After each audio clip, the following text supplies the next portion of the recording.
Hello! Diana sa dog! Get ready with me! Cosplay makeup na sad!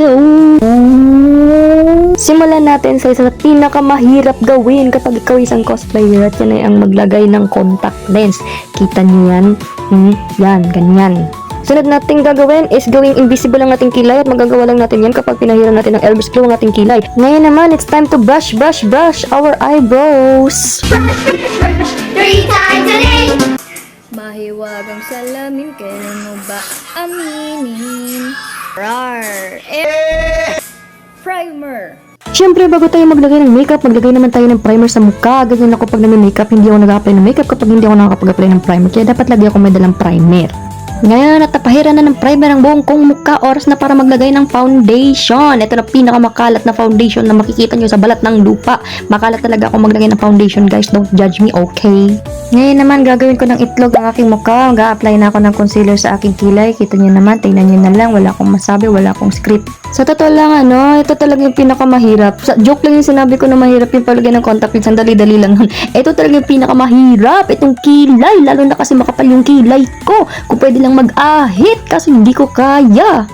Ngayon naman, mag-a-apply na tayo ng hairnet kasi yung bangs ko ang gulo-gulo. Magulo na yung buhok ko. Laki pa ng noo ko. Oh my goodness.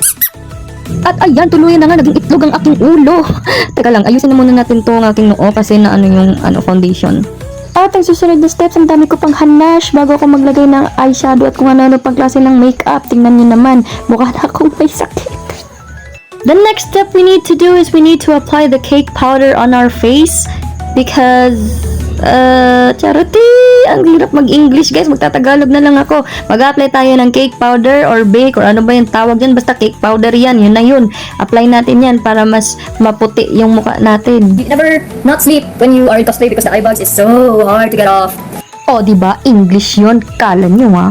At finally, after a decade, century later, mag-a-apply na tayo ng eyeshadow. Siyempre, simulan natin ng pink kasi bagay siya sa character. Alam niyo na ba kung sino yung character ko, guys? And no, hindi po ako si Mad Hatter sa Alice in Wonderland at lalo-lalong hindi po ako si Chapel Rowan. Pagtatadyakin ko kayo dyan, eh. Ngayon naman, para sa makeup na to, lalagyan natin ng puting makeup ang ating over eyelid.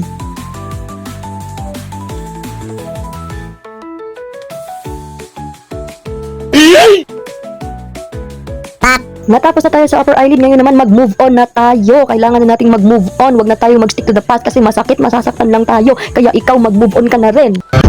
Sana ang eye bags parang si X, bigla-bigla na lang mawawala. Pero hindi, ang eye bags na to, ito lang yung kumakapit talaga siya. Hindi na siya kumapit sa pagmamahalan naming dalawa. Trust the process, trust the process, trust the process, trust the process. Trust the process, bro. Trust the process. At lagi kong sinasabi kapag nagme-makeup, always trust the process lang. Mukha akong ewan dito, mukha akong addict. Puti yung aking eye bags. Siyempre, glitter natin ang ating mukha. At lagyan natin ng more eye bags para magmukha pa akong mas addict sa'yo. Awit sa akin.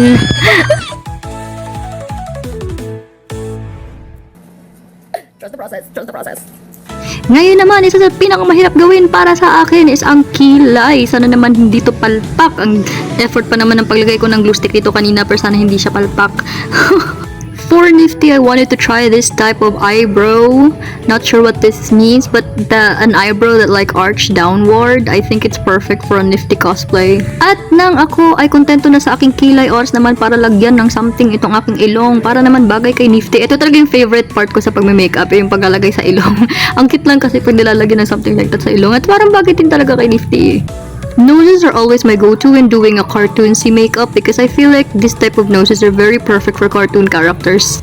Ngayon naman, dumako naman tayo sa cheekbones at sabi ko naman, I am actually targeting a cartoonsy makeup because I feel like Nifty is our cartoonish character and I think that this type of makeup would work perfectly for her.